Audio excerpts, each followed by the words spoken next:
have not done an episode before on sales tax because sales tax is particularly tricky to teach people, especially in a distributed audience like the Sunlight Tax audience. The reason for that is that there are almost 10,000 different sales tax jurisdictions in the United States, and they are not transferable one to the other. So I could tell you rules that might be accurate for New York State or for Buncombe County, North Carolina, and they would not transfer to you listening in Wyoming or California, right? And so it would be easy to listen and think you knew the rules and actually be completely wrong.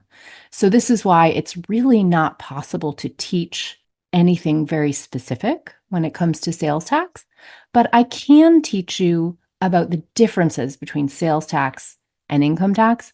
And that is really important because I see a lot of confusion just about taxes in general. We tend to think of all taxes as the same thing sometimes, and they're not. They're not. These distinctions actually make a big difference, and they can at least help you not feel so confused.